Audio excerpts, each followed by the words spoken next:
Good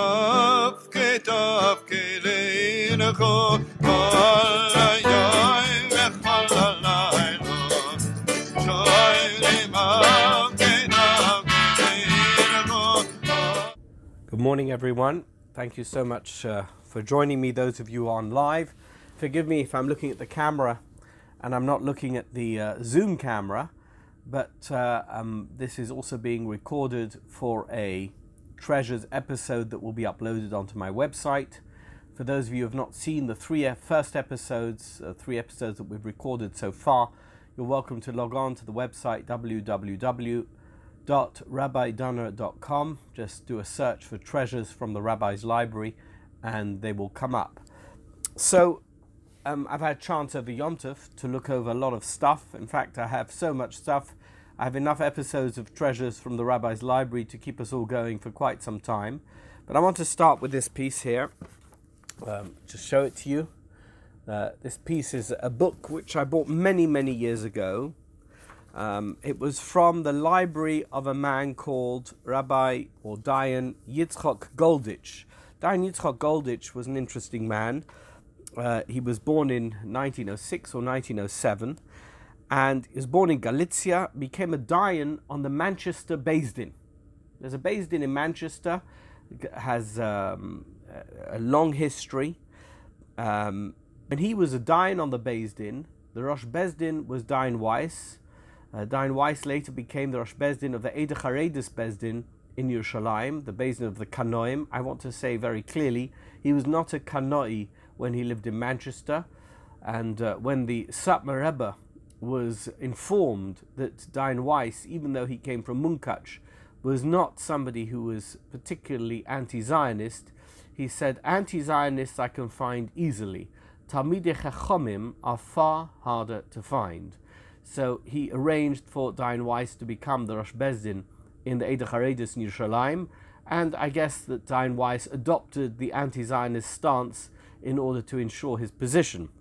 In any event, Dayan Yitzchok Goldich took over as the Rosh Beis Din of Manchester.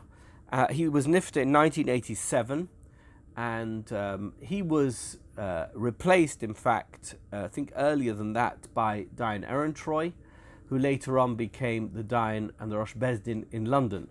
Now, I just was always fascinated by him because many, many years ago, I was on a Yom Tov program with an old gentleman from Manchester who'd studied in Manchester Yeshiva. He said, when I was a young man, Dayan Goldich was a Magid Shir in Manchester Yeshiva. And we had a nickname for him. His name was Goldich. We called him Silver Scratch. So his name just always stuck in my mind. I'd never met him. I know nothing much more about him than that. But we've got here, and perhaps I'll put it in the video. We've got here if you can see that's his writing. This was a sefer that was in his library. And the reason for my interest was not just because this was a sefer that belonged to Dayan Goldich. It was because I had a particular interest, which I'm going to get back to in a future Treasures, an interest in the author of the book. And I thought I was buying just one book. You can see it's bound as one volume. It's the Doi Revi'i on Maseches Chulin by a man called Reb Moshe Shmuel Glasner. Reb Moshe Shmuel Glasner was the Rav of a place called Cluj, better known to us as Kloisenburg. And he was a great-grandson of the Chassam Sofer, through the Ehrenfeld branch of the family. And in fact, I have a nephew, Chaim, who's married to a descendant of Moshe Shmuel Glasner from the Waxman family. His father-in-law is Rabbi Pini Waxman from the yeshiva in the Five Towns, and whose brother is Rabbi Ephraim Waxman. They are descended from the Chassam Sofer through Reb Moshe Shmuel Glasner. Reb Moshe Shmuel Glasner was an incredible Talmud Chacham.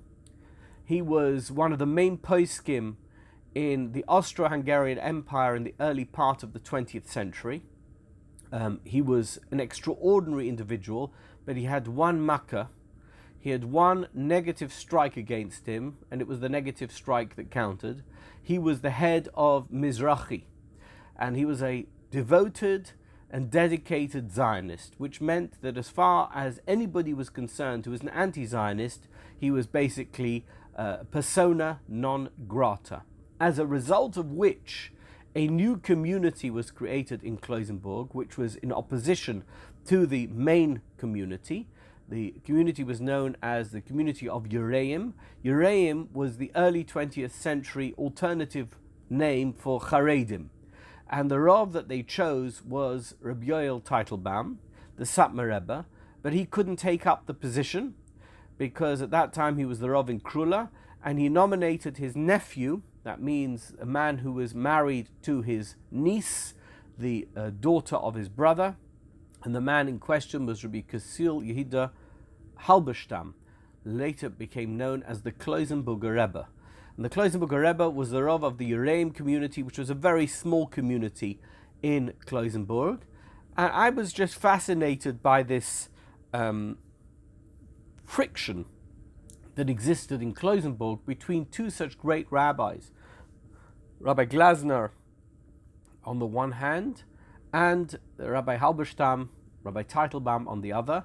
I'm going to get back to that because I have an extraordinary piece, an absolutely extraordinary piece that nobody has ever seen, a letter written by Rabbi Moshe Shmuel Glasner in 1922 when he left Kloisenburg and went to Eretz Yisrael, when in fact he died. He was buried on Har HaZeisim. A letter about the attempt by the Yereim, Charedim, to undermine his community. We're going to get to that. No one has ever seen this letter. It's quite extraordinary. But I bought this sefer because I was interested, not in just because it was owned by Rabbi Golditch, but because it was the Dorevi. Now, when I bought it, I discovered that it had another sefer bound in at the back of it. The sefer was the Pa'as HaShulchan. I'm going to show it to you now, and hopefully on the video we'll be able to have a proper scan of this. The Pa'as HaShulchan is an interesting sefer. It was written by Rabbi Yisrael Shklover. Rabbi Yisrael Shklover was one of the Talmidim of the Vilna Gaon, who joined the group that was sent by the Vilna Gaon to settle in Eretz Yisrael. I'm not sure exactly when he arrived, but he was the senior rabbi of that group. He lived in Eretz Yisrael, and he wrote because obviously when they moved to Eretz Yisrael, they came in touch with all the mitzvahs, hatzluyos ba'aretz. Anything which was relevant to living in Eretz Yisrael was now relevant to them, and had not been relevant to them in Vilna, or in Shklov. And therefore, he wrote a sefer Pa'as HaShulchan. The Pa'as HaShulchan is about the obligations of anybody living in Eretz Yisrael with regard to Shemitah. Now, I'm not going to say it was a theoretical work, but in terms of it being relevant to Rabbi Yisrael Shklov, I can say that it was only of tertiary relevance. It wasn't directly relevant. He wasn't a farmer. He didn't own any land. He certainly was not somebody who was interested in farming. He was just interested in setting out the halachos for anybody who lived in Eretz Yisrael with regard to Shemitah Bizman Hazeh. Now, fast forward, not quite 100 years, but many decades, at the end of the 19th century. Rabbi Yisrael Shklover lived at the beginning, was active at the beginning of the 19th century, and much later on, at the end of the 19th century, there were settlements, and there were from religious, dedicated, faithful Jewish people living in Eretz Yisrael who owned land and who were growing produce, and they wanted to know what they should do. In fact, they were so concerned about their livelihoods because everything hung in the balance, and you needed to be able to make money in order to function as a farmer in Eretz Yisrael, in Palestine as it was known then. And they wanted to know what their obligations were with regard to Shemitah. So they wrote a she'ela. They sent a question, a halachic inquiry, to Rabbi Yitzchak Elchanan Spector. This was in the year 1887, 1888. And he wrote back that it is possible, because of the dire circumstances of the farmers who live in Eretz Yisrael, to sell the land that they are working to a non-Jew, in the same way that we sell chometz to a non-Jew over Pesach. We've just had Pesach, so we know what that is about. You sell your land, therefore you don't own it, and if the person who owns the land permits you to work that land over Shemitah, you are able to use the produce if that's the payment that he gives you. That was the Psak Halacha of Rabbi Yaakov Dovid in 1888, and that was what we call today the Heter Mechira, which is still used today in Israel by the chief rabbinate, but many people opt out of it and they decide that they're not going to use their land, even if though they could sell it to a non-Jew. They're not going to use their land over Shemitah, and they leave it fallow for a year. However, this was an extremely controversial subject, even in 1888-89. And in fact, I have some pretty rare polemics that were issued around that time, some of which are so rare that in the official bibliographies of the books published in Eretz Yisrael, the Shoshana Halevi, who published the main bibliography of books published in Eretz Yisrael, says that she's heard that there are books about this topic, but she's never seen them. In fact, I own them, and perhaps in a later session we will go through some of those books and the individuals who wrote them. Now, that was 1888. Fast forward to 1909, which was 3 Shmitas later, and there is a massive battle, because at that stage not only are there farmers who are religious who wish to sell their land to non-Jews, there's also the additional pressure that there are now Zionists who are settling in Eretz Yisrael. So the battle is not just between those who want to be stringent about their religiosity, it's now a political battle, and perhaps you want to call it a theological battle, between those who want to settle in Eretz Yisrael and are irreligious, and one is trying to get them to comply with the laws with regard to Eretz Yisrael, and those who are extremely religious and are becoming very, very stringent in the application of every law, because suddenly it has become practical and relevant. So the Pa'as HaShulchan, which was published, I think the first time in the 1830s in Eretz Yisrael, is now republished for a second time by a man called Rabbi Yaakov Dovid ben Zev Willowsky. I've given you his full name because he was much better known as the Ridvaz. The Ridvaz, Rabbi Yaakov Dovid ben Zev Willowsky, was the Rav of Slutzk, and he ended up as a Rosh Hashiva in Tzfat. We're going to hear more about that in a minute. He wrote a fascinating Perush on the Pa'as HaShulchan. But much more important than his Perush is in fact his Hakdama. Because in his Hakdama, he writes in great detail, and by the way, much longer than the introduction written by the Shlover himself, is the introduction that was written by the Ridvaz to the Pa'as HaShulchan.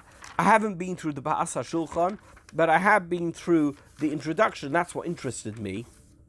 The introduction of the Ridvaz to the Pa'as HaShulchan. Why is it interesting? Because he was extremely concerned about the activities of a young but extremely prominent and very influential rabbi in Eretz Yisrael called Rav Avraham Yitzchak HaKohen Kook. Somebody he knew from Lithuania, somebody whom he respected and had been associated with over the years.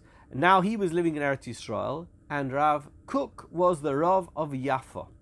Rav Kook was somebody who was always looking to accommodate anybody who was willing to live in Eretz Yisrael.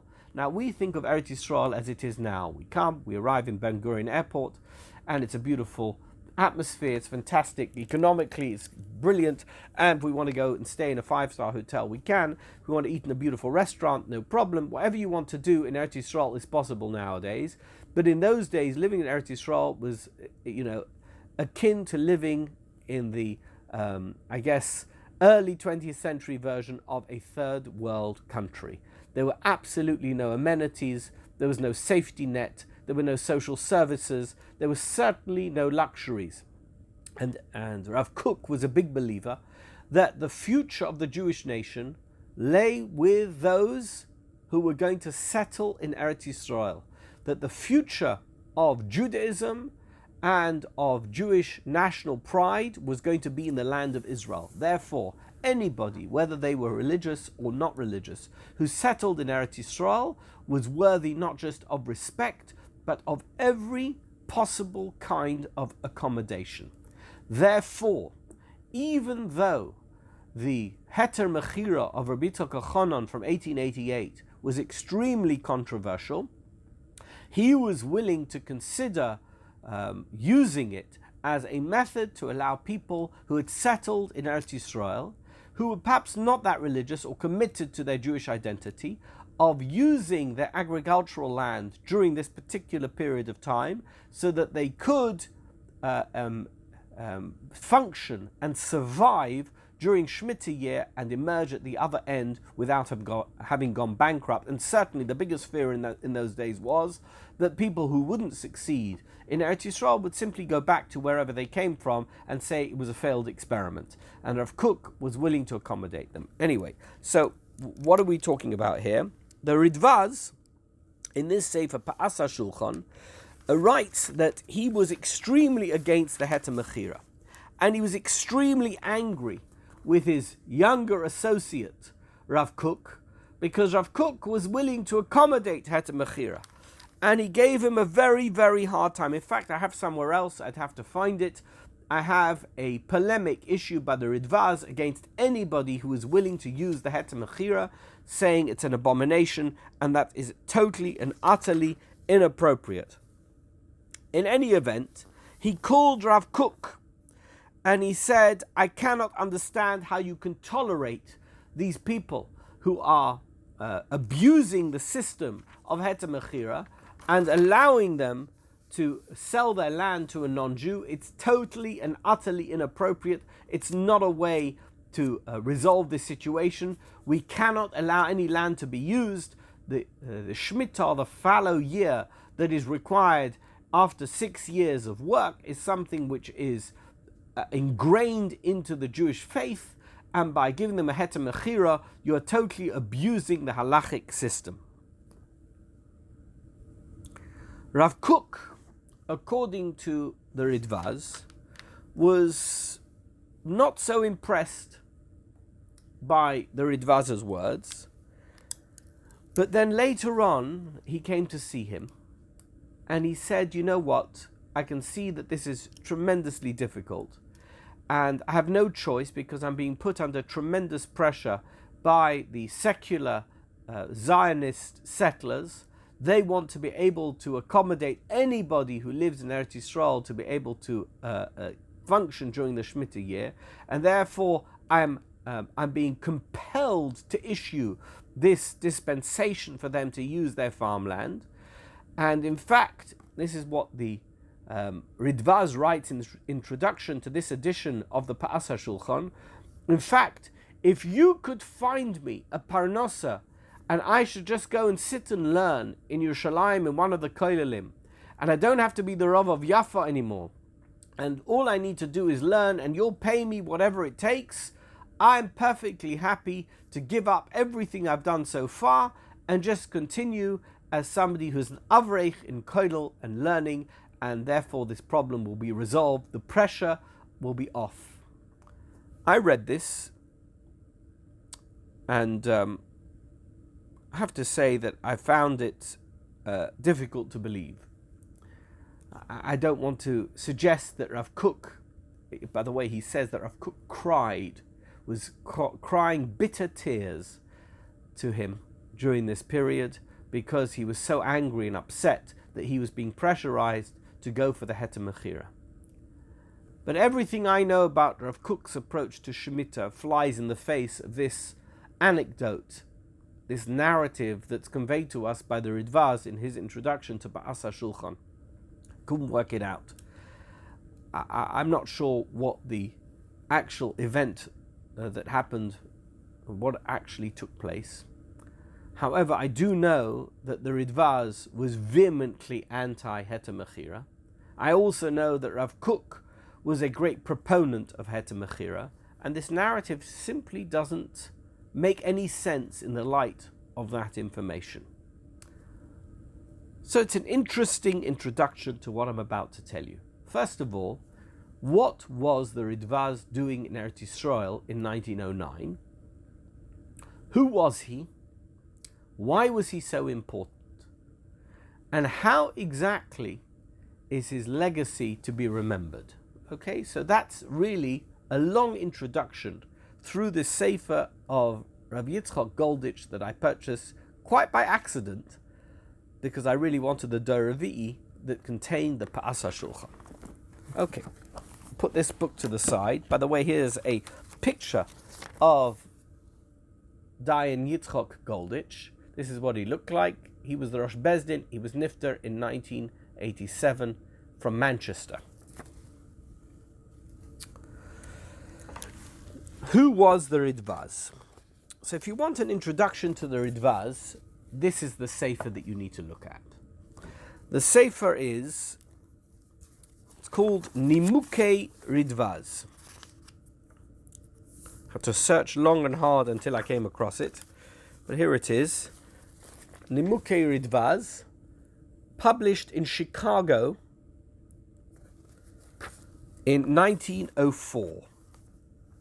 It's not the only Sefer of the Ridvaz, as I'm going to tell you in a moment, but it contains important, in fact exceptionally important, biographical information.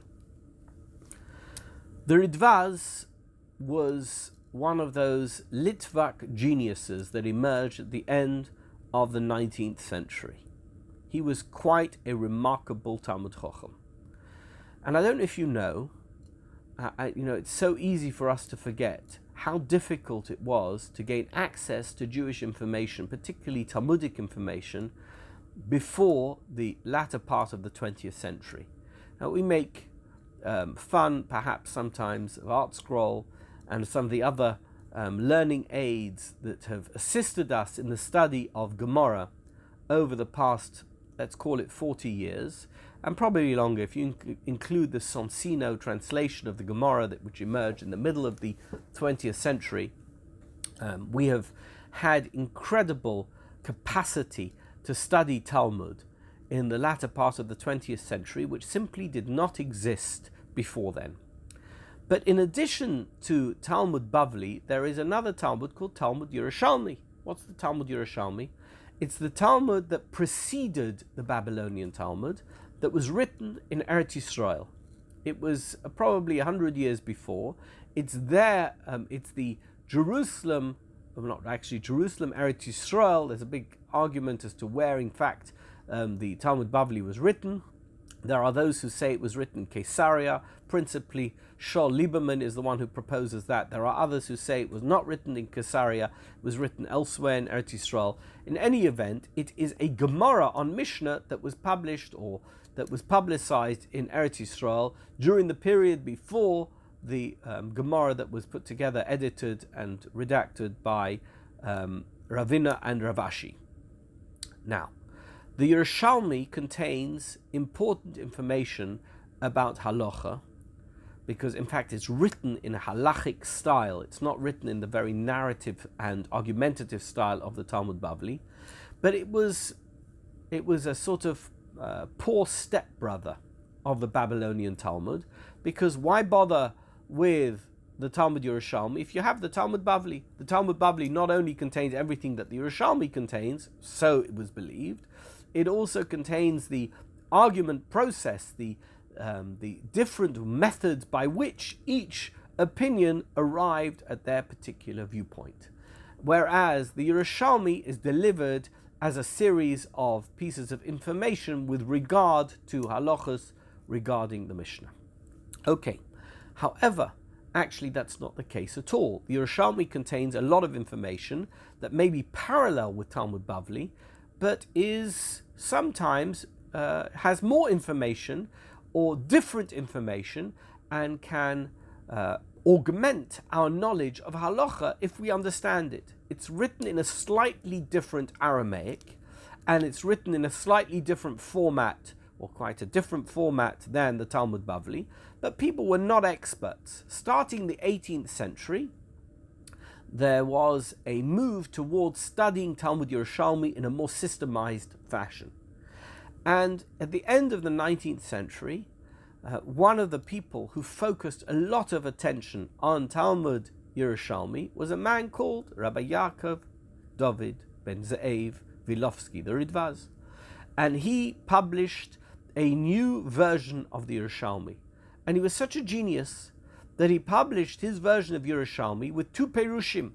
One perush, which was just an explanation of the words of the Yerushalmi in the format of Rashi, and another explanation which was in the format of Tosfos, where he takes pieces from all over Shas and inserts them into a particular discussion in the Yerushalmi. So you have the Talmud Yerushalmi, as it were, which had never had a Rashi and never had a Tosfos. Suddenly you could study it with a quasi-Rashi and a quasi-Tosfos that had been authored by this genius, Rabbi Yaakov Dovid ben Zev Willowsky, the Ridvaz. So he puts together this publication. What was he? Where was he? So Ridvaz is a very interesting man. He was the Rav of Slutzk. Why is Slutzk important? I'm going to tell you. Slutzk is an extremely important place because Slutzk was one of the first places after Volozhin and Slobodka and Mir and all of those other places which we've heard of in some of my previous talks, which had yeshivas, to open a new yeshiva. And this yeshiva was very specific. It only was interested in Metzuyonim, people who were extremely adept at the study of Talmud and the study of halacha. And the Ridvaz, he got in touch with the altar of Slobodka, Rav Nosson Tzvi Finkel, and he said, please send me some boys. I want to open a yeshiva in Slutzk. And he sent him 14 boys. Among those boys was a young man, wasn't a boy anymore, he was married, who was called Rav Isser Zalman Meltzer. Rav Isser Zalman Meltzer became, at that stage, the Rosh Mesifta, the head of this small yeshiva which grew and grew, the yeshiva of Slutzk. The Ridvaz was the Rav and the Rosh Yeshiva, and Rav Isser Zalman Meltzer was the Rosh Mesifta. And we're going to hear when that happened, the Ridvaz left Slutzk. Rav Isser Zalman Meltzer became the Rav of Slutzk, and then he became the Rosh Yeshiva as well. Why is Slutzk so important? Because Rav Isser Zalman Meltzer took as his son-in-law a man called Rav Aaron Kotler. Rav Aaron Kotler became the fiery Maggid Shir and eventually the Rosh Yeshiva of Slutzk, because in 1925 Rav Isser Zalman Meltzer left Slutzk and moved to Eretz Yisrael, where he became the Rosh Yeshiva of Eitz Chaim Yeshiva in Yerushalayim. By the way, Eitz Chaim Yeshiva is also going to appear in a future episode of Treasures, because there was quite a dispute about who was in charge of Eitz Chaim Yeshiva. In 1927, I think I have a photo here of that moment in 1927. It's here somewhere. Yes. In 1927, Slutzk Yeshiva moved to Kletzk. Here is a picture of the groundbreaking ceremony in Kletzk, where Rav Aaron Kotler, very young Rav Aaron Kotler, is in the middle. In the video, I'll try and arrow him. Next to him is Rav Aaron Valkin, who was the Zakan Aaron. He was one of the major rabbonim in those days in Lithuania. There are other great rabbis also in this photograph. And Rav Aaron Kotler took the yeshiva to Kletzk. He hired a man called Rav Elazar Man Shach, who was married to Rav Isser Zalman Meltzer's niece. Therefore, he was Rav Aaron Kotler's cousin. And they were the two leaders of the Kletzk Yeshiva. Kletzk Yeshiva eventually moved to Vilna because of the Holocaust, ultimately ended up in Shanghai, and in the late 1940s, all those Bochrim came to America. However, in 1943, 2 years after arriving in America from Kobe, Japan, Rav Aaron Kotler opened the new branch of Slutzk Yeshiva in America, in a little known resort in New Jersey called Lakewood. That yeshiva became known as Beis Medrash Gavoya of Lakewood, and anybody who's watching this who lives in Lakewood, you should know, and I've explained to you why. The reason you live in Lakewood is because the yeshiva in Lakewood owes its existence to a man called Rabbi Yaakov Dovid ben Zev Willowsky, the Ridvaz, who founded Slutzk Yeshiva in the 1890s. So there you have the history of Lakewood Yeshiva in a very short few minutes. But let me now tell you why this book, Nimukei Ridvaz, is so important and why it explains to you the attitude and atmosphere of the Ridvaz and his life. The Nimukei Ridvaz is on Bereshis and Shemos, and it's a pretty standard sefer of Divrei Torah on the Parsha. He never made it to Vayikra, Bamidbar, and Dvarim. But the important part for our purposes, because this after all is a history program, the important part for our purposes is the Hakdoma of the Mechaber, the Hakdoma of the Ridvaz. The Ridvaz came to America in 1900. And when he came to America, he was an incredibly powerful speaker and one of the greatest Talmidei Chachamim ever to visit America and spend time there until that time. He was, an A-lister, a first-class Talmud Chacham. Can you imagine what a Talmud Chacham you have to be to write a Perush like Rashi and Tosfos on Yerushalmi? He comes to America, and wherever he goes, people are saying to him, please become our rabbi, become the rabbi of our town, become the rabbi of our city. And each time he turns them down. He says, why should I become the rabbi of anywhere? Look how you treated Rabbi Yaakov Yosef, Rabbi Jacob Joseph, who was the Maggid of Vilna, who was appointed the chief rabbi of New York.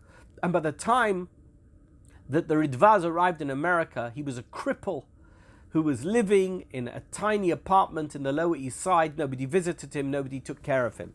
In fact, as a result of the Ridvaz's intervention, people began to take notice of Rabbi Yaakov Yosef, who very sadly died in 1902, as a result of which the Agudas Harabonim of America was formed, in which the Ridvaz was to play a role. But the reason he came to America was to sell his Yerushalmis, to make sure that he could pay the printer. He'd reached an agreement with the printer. The printer would pay 60% of the cost of print production, and he would have to come up with the other 40%, and he came to America to raise the money, which he managed to do, and he refused all invitations to become a rabbi in America, and he went back to Lithuania, to Slutzk, where he remained. However, he decided that he wanted to move to Eretz Yisrael. Obviously, he didn't have a pension. They didn't offer pensions to rabbis in those days. And he decided what he wanted to do was, he had a remaining stock of his Yerushalmi. In those days, you didn't travel by plane, you traveled by ship. And he traveled by ship to America with his remaining stock of the Yerushalmi. He arrived in New York. He decided, if I sell all these Yerushalmis, I will have enough money to settle in Eretz Yisrael. And that's what he did. It was in 1903. And he went from one place to another. He went to Philadelphia. He went to St. Louis. He was in New York. He was in all the places where there were strong immigrant Jewish communities. He ended up in Chicago. Now, Chicago was an extremely important city. Why?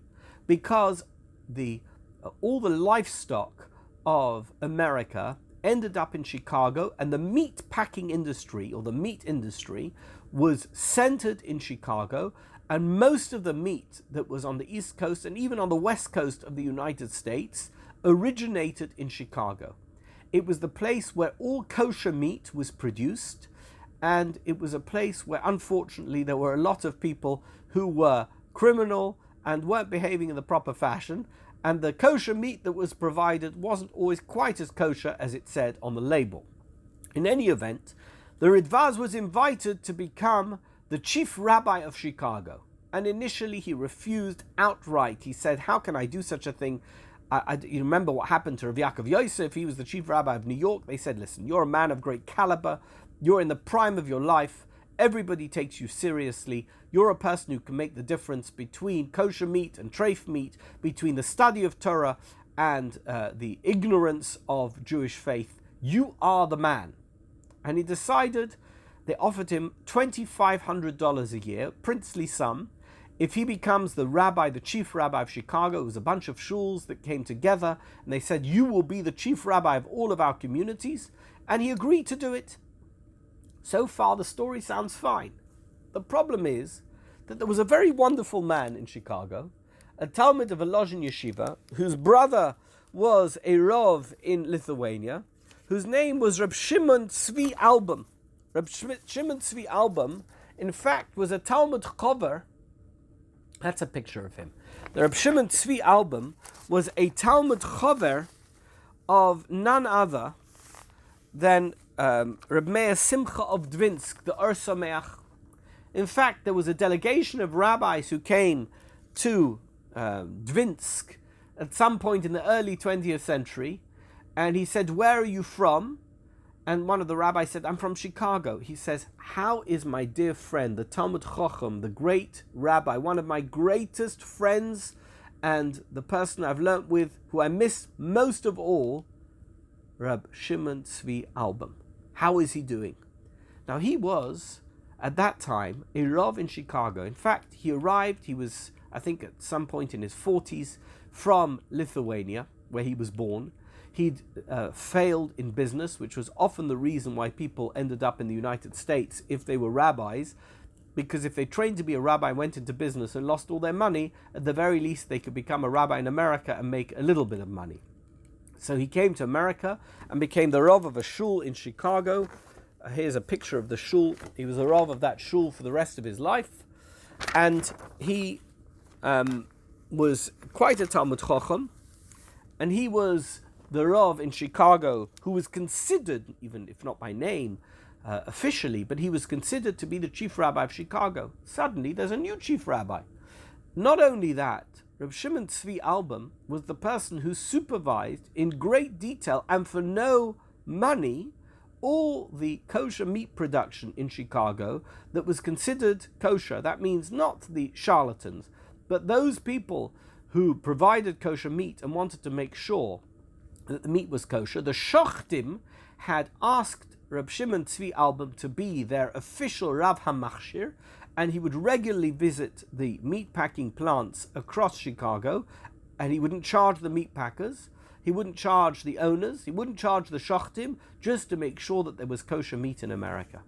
So the Ridvaz encroached on Rav Album's territory. In addition to which, in 1902, this I saw in a lecture that was given in 2012 by a rabbi in Chicago. The rabbi's name is Rabbi Burton Wax. I've never met him, but he says that was another side to this, that there was a bunch of what he calls old country Jews who opened a yeshiva called Eitz Chaim in Chicago in 1902, and the person who was behind the opening of that yeshiva was none other than Reb Shimon Tzvi Album. Reb Shimon Tzvi Album opened this yeshiva, which ultimately developed in Beis Medrash LaTorah, which many people know as Skokie Yeshiva, which is still to this day, more than 100 years later, to almost 120 years later, is a thriving center of Torah in Chicago, was opened by Reb Shimon Tzvi Album. The Ridvaz looked at Reb Shimon Tzvi Album with disdain. And I don't want to tell you, and I don't want to pretend, that Rabbi Album was in any way on par as a Talmud Chacham with the Ridvaz. The Ridvaz was undoubtedly a much greater Talmud Chacham than Rav Album. But Rabbi Album was the Morad Asra. Rav Album was a man who was worthy and due respect, And the Ridvaz clearly held him in disdain and trampled on his territory, which created a terrible machloikus, a machloikus between those people who called themselves albumists and those who called themselves Ridvazists, a bit like the Aronim and Zalonim of Satmar, another subject we will come to in a future episode of Treasures.